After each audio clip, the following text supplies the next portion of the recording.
Nope. Good afternoon, everyone. My name is Joseph Brzezinski, and I have the privilege of serving as the Member of Provincial Parliament for Wellington-Halton Hills, just down the road from here. It's great to be here in Guelph. I don't mind coming down to the big city once in a while. Before I turn things over to the Mayor, I just want to, it's great to have the Premier here with us this morning, and I want to take this opportunity to thank the Premier for supporting key investments in our community. Just a couple quick examples. We've got $9 million to expand St. Mary's Elementary School in Elora, over $4 million for the Guelph-Wellington family health teams to connect thousands of people in this region to primary care, and over $6 million given to Centre Wellington to expand wastewater services in Fergus. So, Premier, it's thanks to you and your leadership and your focus on the economy that we're able to make these key investments in our community, so I wanted to thank you for that. And with that, I want to turn things over to His Worship, Mayor Guthrie. Good job. Thank you very much. Yeah. Well, thank you so much, and thank you for coming to Guelph, and to the Premier and to strong team here. I want to thank you very much for coming here today to this center. Looking forward to the announcement that's happening here, and on behalf of the City of Guelph and Council, we just really appreciate you coming here today. I do want to also thank all the ministers that are here and the Premier for constantly thinking about all of Ontario, but including Guelph as well. And it does not go unnoticed. So we want to thank you so much for all the support you've given to our city and to me and our council. It does not go unnoticed. So thank you again, and I'll turn it back over to you. Thank you, buddy. Thank you, Mayor Guthrie. I have to just begin by acknowledging Joseph Brzezinski has been a huge champion. You know, he talked about a few of the things that he's helped deliver for this community, and I can tell you at Queen's Park, for this region, he is a tireless advocate. He is a fierce champion for your community.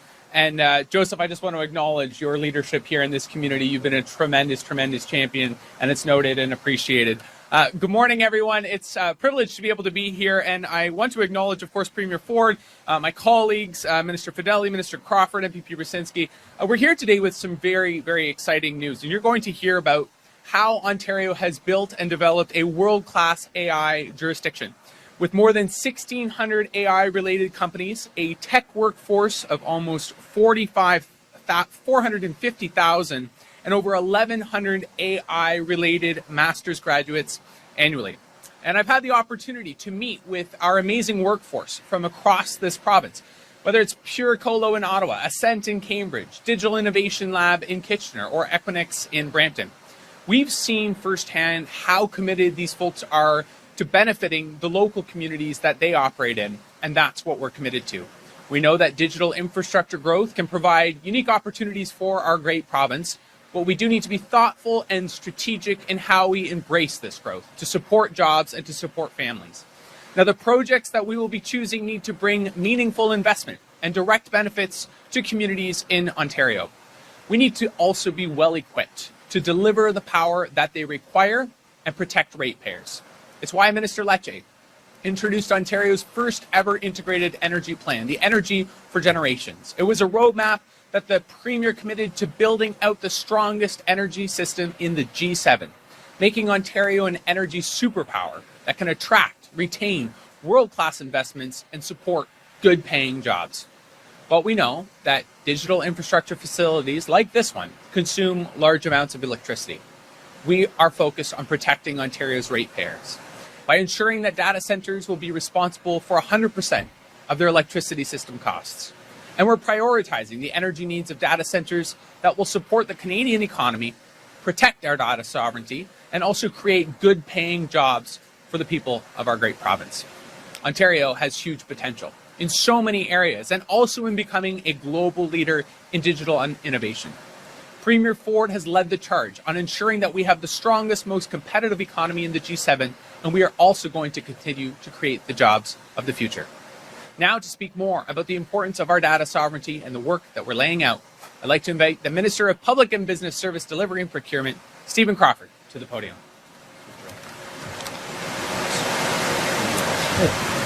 Good morning, everybody. It's a pleasure to be here today as Ontario's Minister of Public and Business Service Delivery and Procurement, and an honor to join Premier Doug Ford, the Honourable Vic Fedeli, and the Honourable Sam Oosterhoff I'd also like to recognize MPP Joseph Rosinsky and Mayor Cam Guthrie.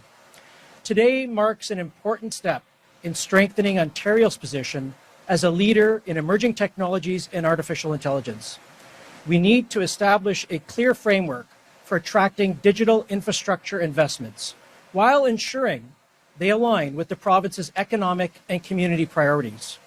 Technologies like artificial intelligence, cloud computing, and advanced digital services all rely on secure, reliable foundations. AI is already demonstrating significant productivity benefits, and given the talent in our province, we have an opportunity to continue to build on that momentum. And that's why our government is encouraging investments that strengthen Ontario's technology ecosystem, advance data sovereignty, and deliver benefits for all Ontarians. Our work builds on the strong foundation Ontario has already established through the Trustworthy AI Framework and the Enhancing Digital Security and Trust Act. As we embrace AI and other transformational technologies, Ontario remains committed to ensuring innovation is deployed responsibly, transparently, and securely. That means protecting people's data, maintaining public confidence, and ensuring these technologies are used in ways that benefit Ontarians. As we continue building the infrastructure needed for a digital future, we also need to have strong national safeguards against emerging threats, including AI-generated deepfakes and impersonation technologies that can be used to deceive and exploit vulnerable Canadians. That's why Ontario is calling on the federal government not only to ban these harmful practices, but to ensure the individuals behind them face real consequences. If Canada wants to be a global leader in AI, innovation and accountability and public trust must go hand in hand. Ontario stands ready to work with our federal partners to unlock opportunities that AI presents while protecting Canadians from those who seek to misuse it. By supporting responsible innovation, strengthening digital sovereignty, and creating the framework for critical infrastructure, Ontario is positioning itself for long-term success. Together, we can create jobs, attract investment, and ensure the benefits of emerging technologies are felt in communities right across this province. So thank you very much. I'd now like to pass it over to Minister Fedeli.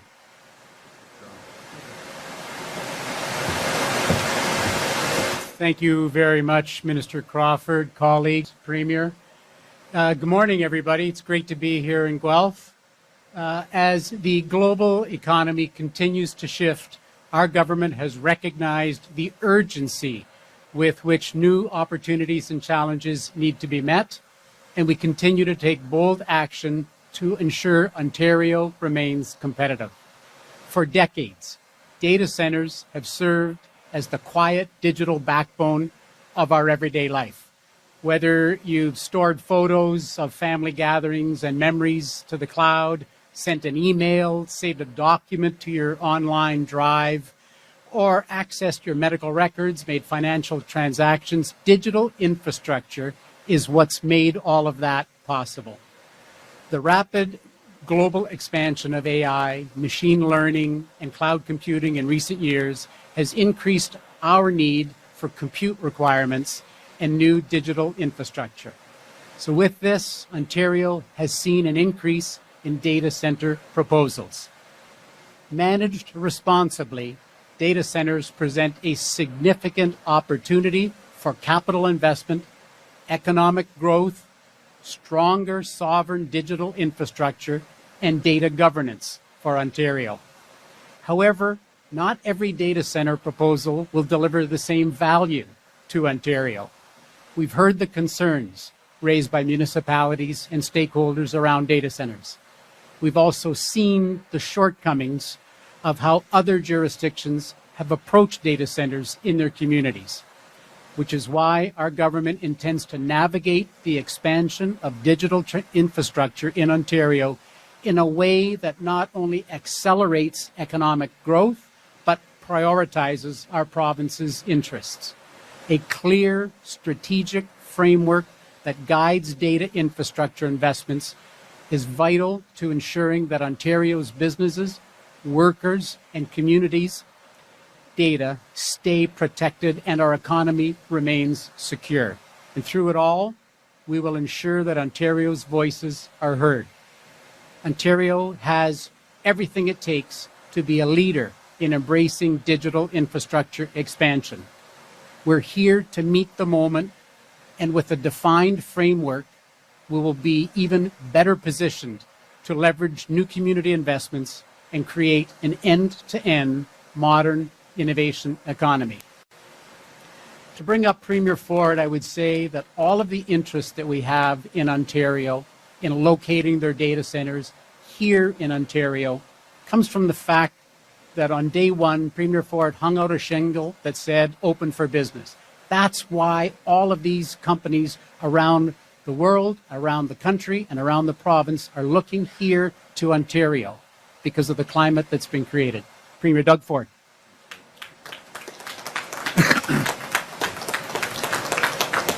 Well, first of all, hello, everyone, and it's great to be here in beautiful Guelph. Thank you, Mayor.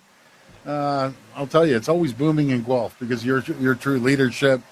As you heard from my great ministers, Fedeli, Crawford, and Oosterhoff, and MVP Rosinski, thank you for representing not just this area, but a vast area that you cover. And our government was elected with a mandate to protect Ontario, and we're delivering on our plan.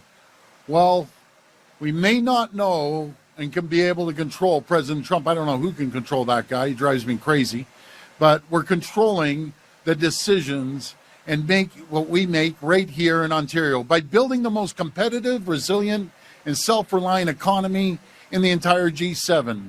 And we're doing that by cutting red tape, keeping taxes and fees low. We have never raised a tax. We will never raise a tax. We've done the total opposite. We're saving families and businesses $12 billion each and every single year. We've created the conditions for growth, attracting more than $235 billion in investment since 2018. Vic, I want to thank you. You travel all around the world. People have no idea how tiring that is. You're going there selling Ontario, selling Guelph, selling for the entire province. We want to thank you. And that $235 billion is a staggering number. But there's probably, we were discussing it the other day, Vic and I, is probably closer to what, $300 billion, because there's a lot of companies that don't want to put their names out there. So we're going to keep moving forward. And we created over 1 million new jobs. And those are good paying jobs in every corner of our province. And that's why in the last 4 months, we have led North America in job creation with over 119,000 jobs. And just last month alone, we led Canada with 52,000 jobs. Not only Canada, we led North America in 1 month, 52,000, but 4 months, 119,000 jobs. As President Trump threatens additional 50% tariffs, my message to the Americans: a tariff on Canada is a tax on the American people. They're feeling the pain. As we saw last month, they didn't have any job creation, so it's hurting the American people. That's my message to the American people. Remember, when it comes to the midterms, you have to get that bully and send them a message, including on goods that are covered by the Canada-United States-Mexico agreement. We're also doubling down on our $236 billion plan to build, which is the largest infrastructure plan of its kind in Canadian history. That's creating tens of thousands of jobs, building hospitals, over $64 billion, 50 sites. You're either getting a new hospital or an addition to a hospital. Schools, over $22 billion of schools, and you're getting them right here in Guelph, which we'll announce in a minute. Highways, we're spending over $30 billion in highways, and the largest expansion of transit in North America, over $80 billion, to connect communities, create jobs, and grow our economy. Because without a strong economy, I always say, the foundation of our healthcare system, of our education system, of our infrastructure is one thing: that's our economy. We can't deliver a world-class services that families and communities are counting on without a strong economy. As Guelph continues to grow under the great leadership of the Mayor, we're adding 1,200 student spaces, expanding Rickson Ridge Public School and St. Rene Goupil. Is that right? Goupil. French Catholic school, while work is nearly complete on the brand new $61 million Guelph Public Secondary School, we've broken ground on the new and expanded Emergency Mental Health and Addiction Services Unit at Guelph General Hospital. And I want to thank everyone over at Guelph General Hospital. You're doing an incredible job to ensure more people in the region can access vital services close to home and when they need it. And when we have shortened travel times by 15 minutes from Kitchener Go, while we work to deliver two-way all-day service on the line. As we build for the future, Ontario is seeing an increasing number of proposals for new data centers, often associated with the use of artificial intelligence infrastructure, which have the potential to bring significant benefits to local economies, including millions of dollars in tax revenue. Data centers have been around for decades, not just to support AI, but for the goods and services everyone in Ontario relies on, from the internet, phones, and social media, to healthcare, banking, passwords, and other personal information. Ontario has a choice.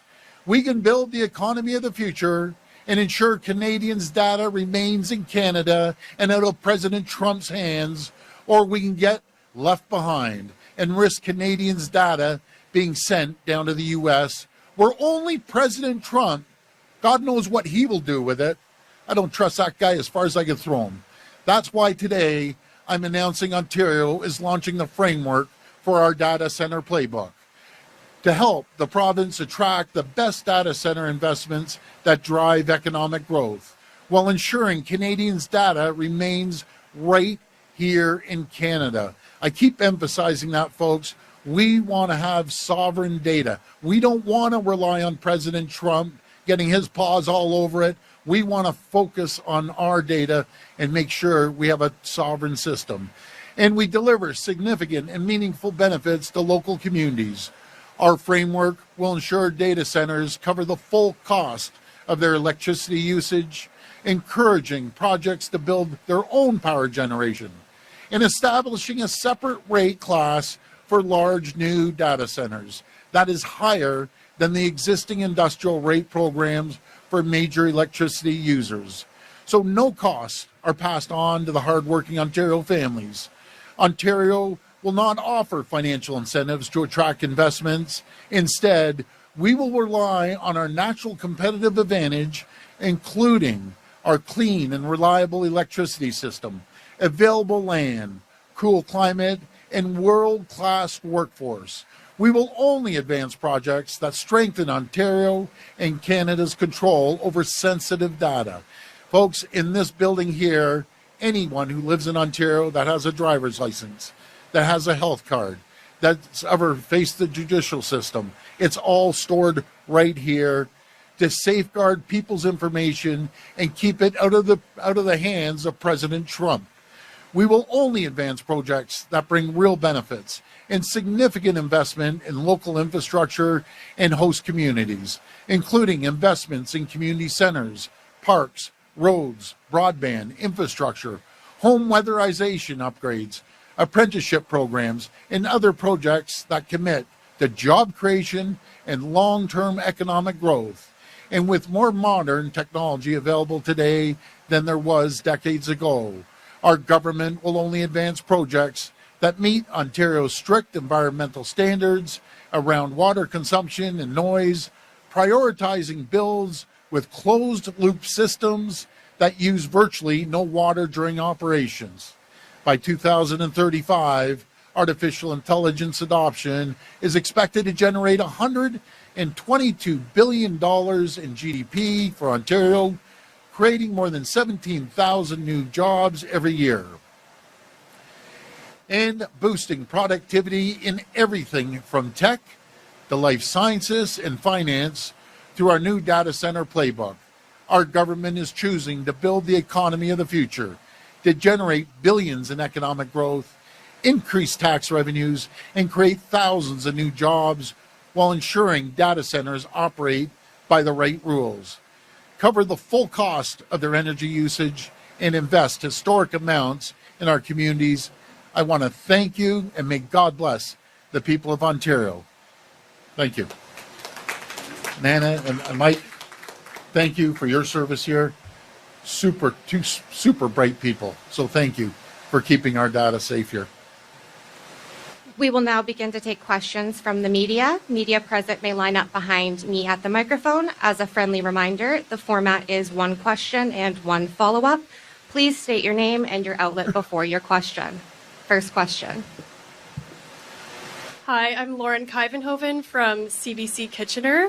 This question is for Premier Ford. Yes. There are rumors swirling in Waterloo Region that a sitting mayor may also be asked to take on the role of regional chair. This could be seen as a conflict of interest. Can you say for certain that you will not appoint a sitting mayor to the chair position? Well, what I will say is they have to put forward applications. We'll review applications, and we're going to pick the best person to serve the region. Thank you. Follow-up is coming from Megan Fitzpatrick from CBC National Hi, Network Megan. News. Hi. Question for you about the trade negotiations ongoing in Washington right now.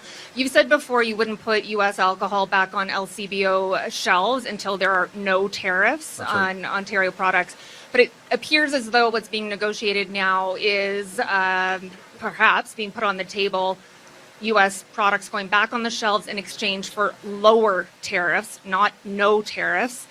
Is that acceptable to you? If Prime Minister Carney calls you up and says this is the deal we're going to get, what will you tell him?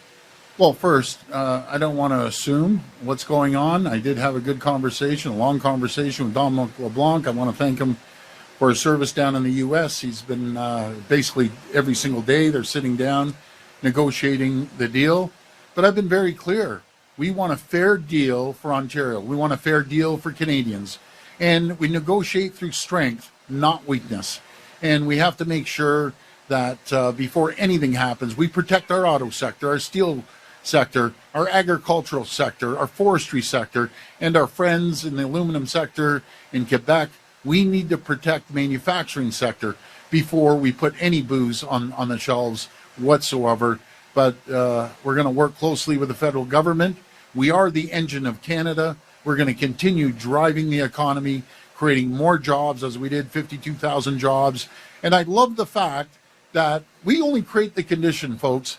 It's the hardworking people out there and the entrepreneurs and the businesses that created 52,000 jobs last month, leading North America, kicking the Americans' butt, by the way, because they went down, we went way up, and 119,000 jobs in 4 months. I want to thank the people of Ontario. We are kicking butt right now in uncertain times. That's the amazing thing. Even in good times, we don't see these numbers. So we've all pulled together, and what I've seen is anytime we've ever faced a challenge, no matter if it's a pandemic or Donald Trump's tariffs and his attack on our economy, we pull together and no one can defeat us because we're all working together at all levels of government, businesses, frontline union workers. We're working together to make sure we thrive and prosper and grow, the likes of which this province has never seen. And we're going to continue doing that. Hi, Premier. Laura Stone, Globe and Mail. Hi, Laura. Nice to see you again. It's been Good a to while. see you. Yeah. Come back anytime. Thank you. Daily briefings. You're welcome. Premier, just to follow on that question, so it sounds like from your answer, you're comfortable with U.S. alcohol being used as a bargaining chip in this latest series of talks. If tariffs are lowered on those key sectors that you mentioned, you are open to putting alcohol back on the shelves. I do not, I'm going to emphasize, use alcohol as a bargaining chip. During the negotiations, if we get a fair deal that will protect our steel sector, our auto sector, our forestry sector, agriculture sector, manufacturing sector, then we'd be more than happy to bring booze back on the shelves only if we have a deal that's going to protect those sectors. And so in terms of what's fair, it's our understanding at the Globe that for the auto sector, the U.S. is proposing lowering tariffs, but keeping them about 10 to 15% on autos, and in exchange dropping retaliatory tariffs on U.S. autos. So if there is a baseline 10 to 15% tariff on Ontario's auto sector, would you consider that fair? Well, what I would say, since we produce about 1.8 million autos a year, at every single tariff, we have to match tariff for tariff. We can't negotiate through weakness. They can't put tariffs on our autos, and we aren't putting tariffs on theirs. We're their number one customer, folks. We buy 400% more vehicles in Canada than any jurisdiction in the entire world. And if they don't play ball on the autos, who's it going to hurt? It's going to hurt their auto sector. Yes, it will hurt ours, but we'll make sure we get creative and we'll continue moving forward when possible. I always say when possible, because cars are very personal. Look at the great vehicles that are made here in Ontario. And we're making sure that governments across the province, and I just hope they do it across the country, that buy Ontario-made vehicles when possible. I keep emphasizing that because sometimes it's not possible. But we have great auto companies, and we have great auto employees that are top in the world. Like one that you like mentioning all the time, right down the street, we'll be driving by, is Toyota, ranked number one in the world. Not just in Toyota, but auto manufacturers. And that goes back to the great auto workers that we have. Premier Ford, good morning. Ahmed El-Bayoumi with Polycorner. Premier, you've mentioned Donald Trump quite a bit this morning. So I want to ask you about something the opposition is describing as Trump-style politics. Can you explain, Premier, why taxpayer money was used to send an operative to, I quote, spy on, essentially stalk a political opponent of yours, while Bonnie Crombie was on a 3-day vacation in Jamaica in 2023? It's being described as creepy, disgusting, despicable, and beyond inappropriate. Can you explain that? Yeah, well, I just found out yesterday, you'd have to talk to the party about it. It was $3,000 of the party's money, and I didn't know until yesterday. But talk to the party. I don't approve of it, but here nor there, that was $3,000 of the party's money. But thank you for the question. Premier, you say you weren't aware of it. You're the leader of the Ontario PC party.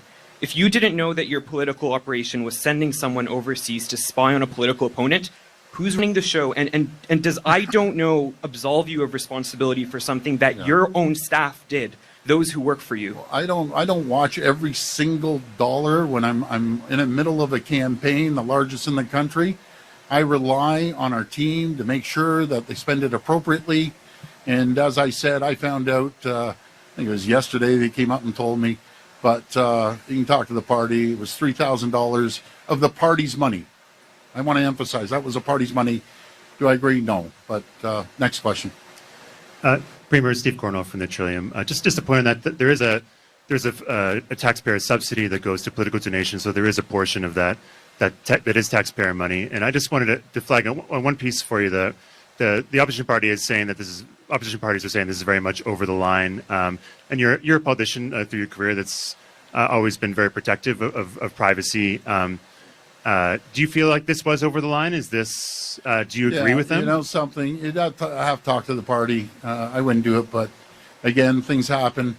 It's no different than myself. When the media has followed me down to Florida, they followed me to Chicago, New Jersey, and so on and so forth at a lot higher cost. But you know something? It's politics. It was $3,000. I found out yesterday, and that's it. But do you expect these kind of tactics to continue? I mean, the Liberals are picking a new opposition leader, a new leader. I hope not. I hope not. Let's just have fair and balanced elections. Stuff happens during the elections. Santana Bellantoni, Guelph today. Hi. Thank you for having me to Guelph. So in Fergus, nearby, a tech company is proposing what it calls an ecological AI center, where it says it'll use waste heat for vertical farming. Are you going to require new data centers, to show some form of ecological benefit or implement climate safeguards in order to be approved? Well, we're going to have a stringent, but put it this way, it's not just us, it's everyone around North America, around the world. It seems like everyone and their brother in the band thinks they're data center experts. They aren't. We're going to take the best of the best in the entire world because we have the best province in the entire world. They're going to go through a rigorous application process. And the question is, what are the benefits you're bringing to the community? Rather than, we're putting a penny into these, by the way, I want to see the benefits. We have the quality of the people to run it, as we have right here. We have the energy to run it, and it's not going to be one single penny of taxpayers' money through the electricity. If anything, if they're larger, we encourage them to put their own power system in, and we'll charge them a premium as well. But this is the way the world's going, no matter if it's social media, if it's healthcare, businesses. Data center has been around for decades and decades. We're going to another level, AI, and we have two choices. We either do our own data centers and keep our own data sovereignty, or we let President Trump run us over like he has in other areas. I choose that we have data sovereignty. We protect Canada. We protect Ontario from the bully down south. There's obviously trepidation from municipalities with a moratorium Oakville put in yesterday, and many municipalities proposing the same, like Centre Wellington from a councillor there. How do you expect to gain support from municipalities if there's this trepidation? Yeah, you know something, that's up to the cities, no matter if it's Oakville. I think, honestly, I think people have to learn a lot more about data centers. It's ironic if a municipality says, I don't want a data center, but all my businesses need a data center. They need AI. My hospital needs AI. And everyone that lives in that community uses social media, uses computers. It doesn't add up. You can't say I don't want it in my backyard, but by the way, we're going to use all that power and all the information and the data centers to run my community. It just doesn't add up. This is the way of the future. Either we do it or Donald Trump's going to do it. And I'm not giving Donald Trump nothing, absolutely nothing. Premier Mark McAllister from City News. Let's talk about e-scooters and e-bikes. Toronto is trying to do their own enforcement blitz of the bylaws that are in place. Toronto Fire, obviously dealing with a number of battery fires. We do know across the country there are kids dying, going to ER rooms. It's banned in Toronto at this point. Other municipalities have their own rules. Is the province considering any kind of standardization when it comes to these devices? So we're talking about the e-bikes? E-bikes, e-scooters. You and I, we drive down, probably all of you drive down the city. It's crazy. They're unlicensed smaller motorcycles. And they're zipping through lights. They're zipping all over the place. They're dangerous. They're dangerous. So I'm going to work with the municipalities and see what they think. But do you know what I'd like to do? Maybe you can help me. Find out how many people have been killed on those e-bikes. Because, man, they're dangerous vehicles, and these scooters and everything else. So I'll leave it up to the cities. They know their city well. But, man, you're seeing them all over the place.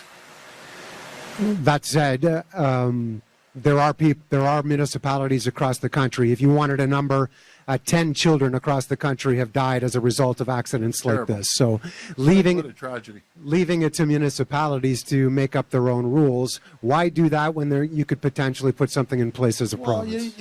I respect the municipalities. I walked a mile in their shoes. I was down at City Hall. They can make a decision, just like any other municipality can make a decision. If they want to license the e-bikes, monitor them, that's going to be up to them. But people are riding e-bikes.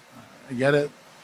Some of these delivery services that deliver food, they're trying to make a living.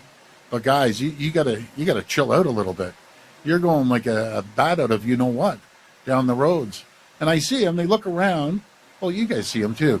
They look around, and we're on kind of the side street. We're going down whatever street it might be, College or whatever. And they look around and zing right through the red light. What are you going to do? Chase them? Pull them over? We have to have some enforcement. But anyways, that's my my thoughts on e-bikes. Alexandra Holick with CTV News Kitchener. Premier, thank you for taking our questions. My first question here, Madani Johans, a man who arrived here in Guelph from Eritrea back in 2018, has a history of violence and sexual offenses and has been in and out of jail more than a dozen times for breaking the terms of his release orders. One time he was actually let out for less than 4 hours before breaching his condition. This week he was denied bail. What will your government do to break this cycle and help put Guelph residents at ease? Well, myself, I led the entire country on bail reform. I was going after the federal government, and I want to thank the federal government for actually implementing it. That's number one. What they need to do is they have to have mandatory sentences. And the judges have to be tougher. We're building thousands and thousands of more spaces in these jails, more jail cells, but no more bleeding heart judges. You're letting someone out in your community that I think you said had sexual offenses and all sorts of other stuff. You're going to jail. You're going to jail for 5 to 10 years, and we solve the problem. Stop letting these criminals out to terrorize neighborhoods, to terrorize the good people of Guelph. I could take a poll out in Guelph. It doesn't matter if they support the green, the orange, the red, or the blue. Do you want a guy like this terrorizing your neighborhoods? Do you trust your poor little kids going out to a park or your wife walking along? Well, this lunatic is running around. Repeat offender, repeat offender, repeat offender. Let's toughen up, folks.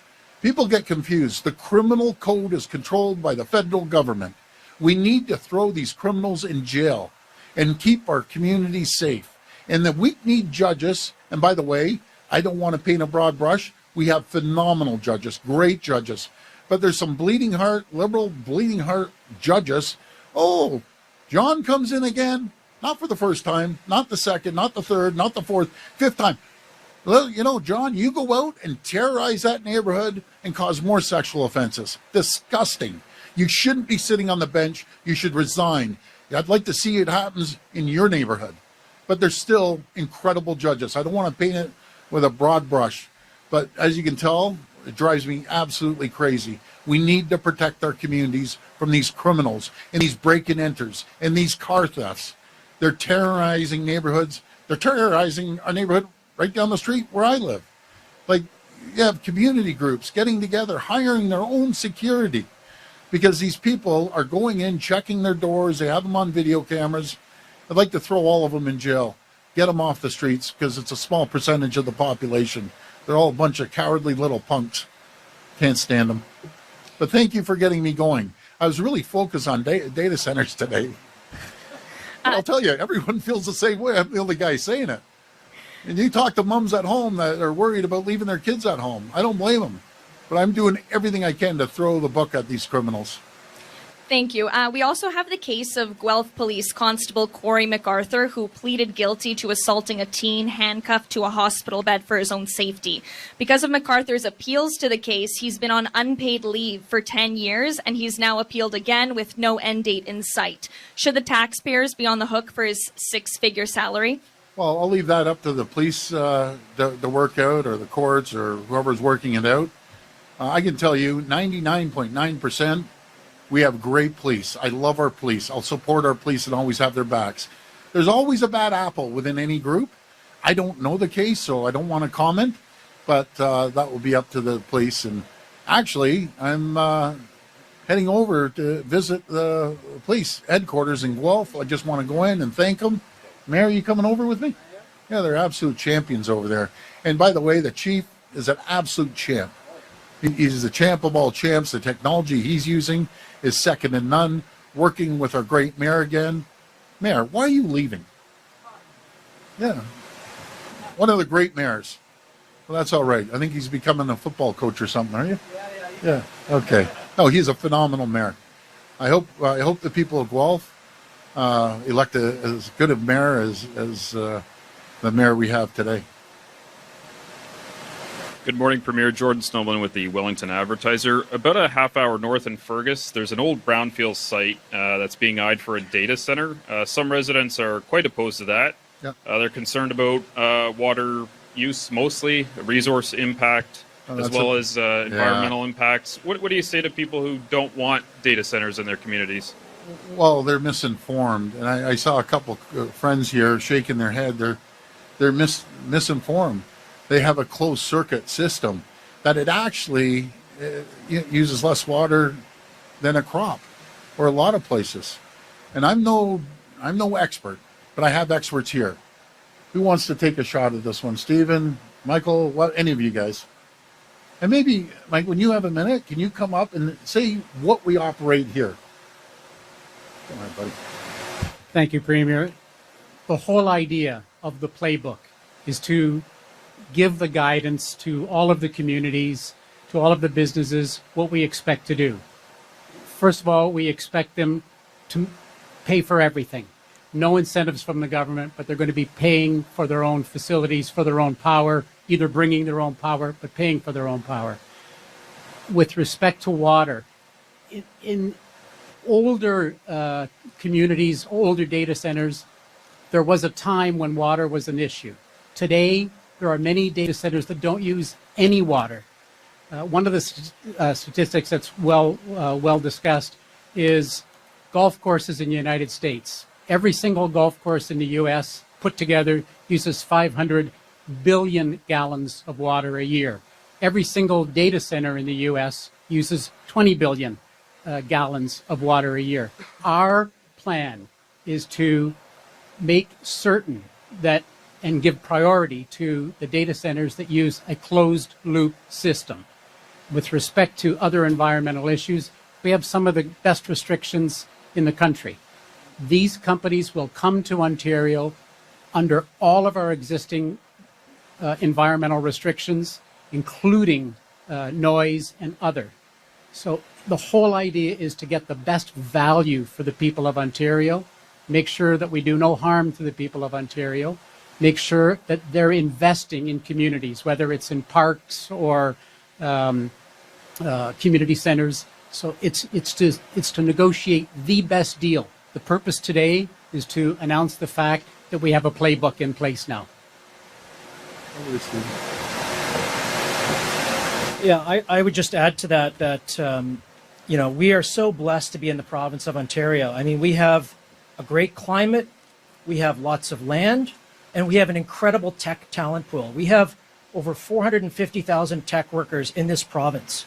So we have a tremendous opportunity to store data. Right now, a lot of our data is crossing the border. Data is the new gold. This is critically important that we as a government and corporations keep their data right here in the province of Ontario. We are committed to doing that. We are committed to doing that, working with municipalities, ensuring that any data center is environmentally friendly, it creates jobs, economic benefits, and is in a community that welcomes it. And we're very confident that Ontario is a great destination. Over the last 7 or 8 years, our government has also been very focused on building the energy grid. This is critically important. Ontario is blessed with energy, and we're building that through the SMR. We'll have the first small modular reactor in the G7. So companies from around the world and within Canada want to invest in Ontario because of a stable workforce and a stable government. So we're excited. We think this is a tremendous opportunity. Great. Maybe Mike and Anna, do you want to come on? Don't be shy. You get Mike? Okay. This guy's smart as a cookie. There's a few other guys back there smart as a cookie, too. I wish I could get everyone up there. Yeah, maybe just introduce yourself and then tell them what we do here. Right. So I'm the ministry official that has the team that supports our Guelph data center facility. It's one of 4 in North America. And to the points around data being a critical resource for Ontarians, all the government services that require a digital backbone emanate from the Guelph data center. We're really proud of the work that we do here and the support it provides to everyday Ontarians. So what do? They keep the health cards? Yeah. Just run through everything. Yeah. So if you think about Service Ontario experiences with respect to driver and vehicle licensing or health card renewals, we have our servers here that run in the background, 4,000 or so physical and virtual machines that enable the processing of those transactions at Service Ontario counters, online and in person, or on the phone, as an example. Thank you. Okay, folks, are we any more? 2 more. Okay. Yeah, and Premier, as a follow-up, how much say will municipal councils get in terms of allowing data centers? How much input, how much power do they have over whether they actually get built in a municipality with this playbook? Well, that's gonna be up to the mayor and the council to pass a resolution if they want a data center. But again, I find it, I guess, hypocritical. That's the word. We're going to use all the data. We're going to use everything, but we aren't going to put it in our backyard. Folks, we either move forward and we have the expertise, over 450,000 tech jobs here, or guess what? We forget about it. Everything is controlled by the U.S. and the economy starts going down. This is a no-brainer. Either lead the way around the world, because it's happening no matter what, and we be the leaders and responsible leaders and get community benefits, and we get tens of thousands of jobs, $122 billion of investment to drive our economy, or we might as well just close up the door and say, okay, no technology here in Ontario. It'd be the worst thing we could ever do. Premier, Brent Davis from the Waterloo Region Record. Yes. On the issue of data centers, should you find an unwilling host municipality in an area where a data center is desired, would your government use a minister's zoning order or something similar to bring it to a community that does not want it? Well, I'd sit down with the mayor and council, and we'd consult with the community. But I'd rather go to a willing host. But again, it's easy to say no because people heard it on social media. We know everything's truthful on social media. You know, when I was flying in on social media, there was a pink elephant flying around Guelph. You know, there was thousands of people that would believe that. Guys, get informed. It drives me crazy that people are misinformed. Do your due diligence. Do your research. Data centers have been around for decades. But you get on that social media and it just starts ramping up. It's probably the best and the worst thing God ever created was that social media. It's good if it's used well, but it's terrible in other cases. Oh my goodness. I feel like I'm preaching to the choir. All of you guys know, because eventually the social media is taking over your jobs, unfortunately. It's terrible. Just terrible. This will be the last reporter. Oh, Jamie. Oh, no, last reporter? Okay. I got to get my favorite guy in here, Jamie, after you. Go ahead. All right, just I'll squeeze in before Jamie. Alison Jones of the Canadian Press. On that topic of municipalities and data centers, I know you've said that a lot of their concerns are misinformed. Yep.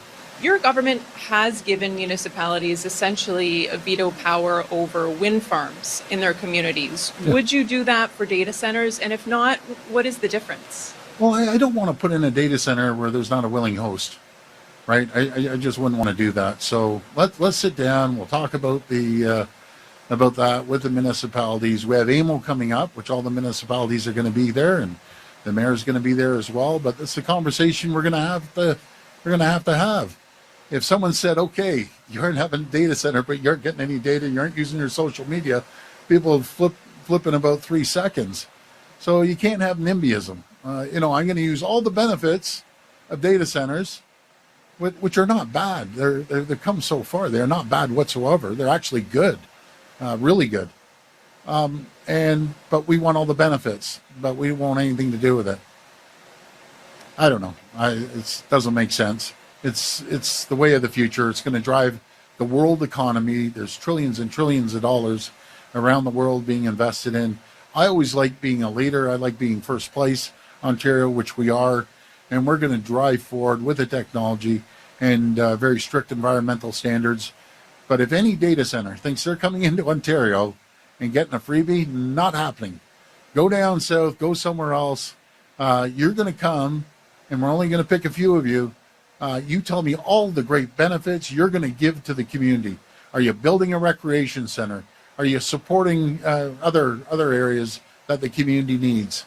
And then once they negotiate, because it usually starts off going through the mayor and the city council, and if they put a proposal, because by the way, I've had many proposals from mayors saying, here, we want this data center here.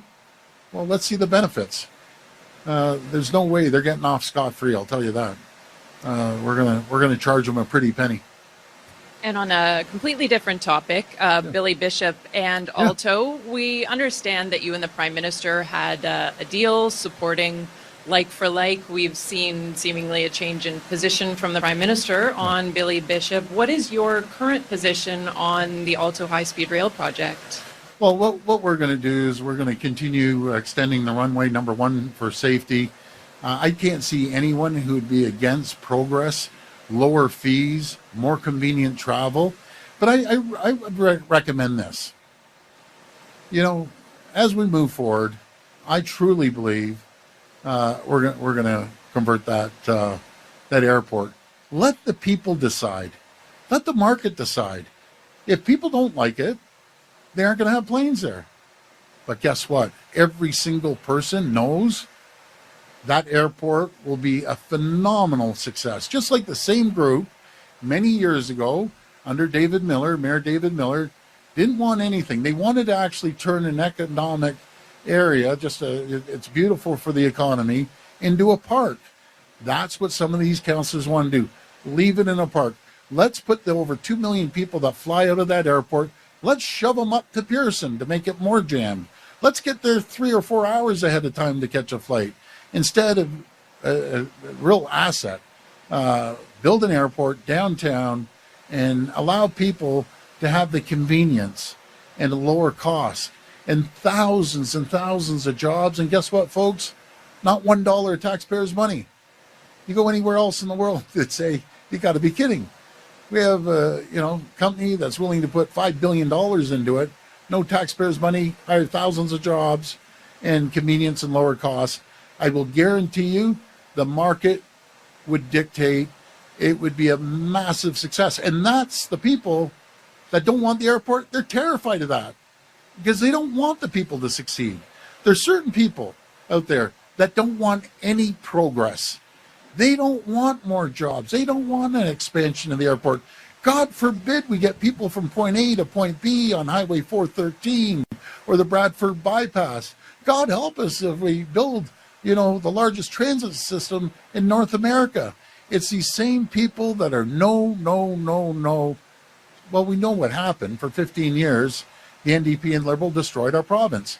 Now we're back on our front foot, creating more jobs than anywhere in North America, building the largest nuclear facility in the world, leading the world in small modular reactors, leading the world when it comes to critical minerals and thousands of jobs. That's what we're doing. We're moving forward because in Ontario, we have the brightest, smartest people in the world, and we are leaders, and we're going to continue to lead in the world. Only Vic hears it, because I don't travel around the world. Vic hears it. And Vic, do you have a minute? Tell them what you hear from businesses and from governments out there around the world. Look, we were in about 20 countries last year, landed $35 billion in investment here in the province of Ontario by those companies. 750 companies landed here last year. Those companies alone hired 64,000 people. And as the Premier said earlier, this is in the market where there's tariffs and a world that has a real huge business chill. But around the world, no matter whether it's in Asia or in Europe, they look across the ocean, and they tell us this at every single country. There's one place that is a beacon of light, and they're talking about the province of Ontario, because they know when they come here, they're going to be able to get exactly the kind of things that are promised to them. Low taxes, reduced taxes, less red tape, all of the things, lots of talent. It's always about the talent. You heard earlier, 450,000 tech workers alone, 95,000 STEM grads. But they look across and they know when they make a deal in the province of Ontario that they're going to get what they expect. Reliable government, dependable, but mostly predictable. It's not that like in the States where it will flip day to day. You just don't know what you're going to get. But here in the province of Ontario, that's what we hear all around the world. And believe me, this is shown up in our numbers. More than 1 million new jobs in Ontario, $235 billion in investment in 8 years. When in our history of the province did that ever happen? Thanks, Pete. Okay, folks. No. I'm sorry? Yeah, let's see how we move forward. I always believe in working with different levels of government. But I'll tell you one thing: my Eastern Ontario caucus and the people out in Eastern Ontario, they're losing their minds about Alto right now. And I guess it's the same. You get some people downtown that may not want the airport, but I don't know. You know something? I've asked them to go out into the field again, because a polling company went out and said it was 68 to 70% in favor of it. And they went out 3 times. They went for one of the big banks. I think they even did one for the feds. They did one for another organization. And they came back with the same numbers. I said, how old is it? They said about 4 weeks old. I said, go back and tell me what the people are thinking. Because I personally feel the people downtown, all those new condos, people don't want to hop in their car, fight traffic for an hour, all the way up to Pearson, get there 3 hours in advance. They love the convenience about going down the street and hopping on a plane to go wherever, go across our country. Alto, let's see what happens. But I'm always willing to work with everyone. I owe Jamie a question. Jamie. This morning, Toronto police officer was shot. A person is under arrest right now with a history of violent offenses, according to Toronto police. Over 600 police officers were injured. Toronto police officers were injured this year in the line of their duty. I know you point to Ottawa saying the bail has to change, but the JPs that let these people out are under the payroll of Ontario. That's right. The Crown attorneys that argue for the bail conditions are under the payroll of Ontario. The system is Ontario's system. Why is this happening? But the criminal code falls under, our hands are tied to a certain degree, Jamie, but great question. First of all, my prayers and thoughts go out to the family of the police officer. We'll always have your backs. We'll always be there to support you. But these JPs, anyone starts letting these guys out on bail, you should be fired. You should be gone. Why are you a JP if you want to hurt the community? Why are you a judge if you want to hurt the community? It's absolutely ridiculous. You know how to solve this problem, Jamie? Very simple. Reduce the Young Offenders Act from 18 down to 16, because you're 16, 17, 18. When I was I sure knew not to hold a gun, break into people's homes, terrorize the family, which, by the way, when you get a home invasion, it's with you for life. The bleeding hearts, enough is enough. These people have to go to jail. And I'll always support our police. I'll never, ever waver. And we're going to keep fighting every step of the way to make it safer here in Ontario. I want to be the safest jurisdiction. But the federal government has to have mandatory sentencing. Not up to the judges. It should be mandatory. You break into someone's house, you shoot a police officer, you're done. 10, 20 years in jail. I have zero tolerance. So the feds, you got to do your job. I gave the Prime Minister, I handed him a letter signed by every single premier with a list of 6 different items given to me by the chiefs of police, their request of Canada, not just Ontario. These are the things that they need done. So I'll be following up with the Prime Minister and asking him where we stand. It was signed off by all the premiers in the entire country. So let's start moving forward. And people measure politics. People don't want crime. They don't want people breaking into their homes. They don't want these nasty people. I'd throw every single one of them in jail for a long time. We'll keep building the jail cells. And like I said before, I don't care if we stack them up like pancakes.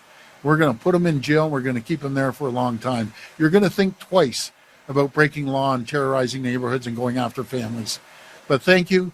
God bless the people of Ontario. Greatest jurisdiction in the world. We're going to keep moving forward. And I want to thank the mayor and everyone at the data center. Your champions. Keep moving forward. Thanks, everyone.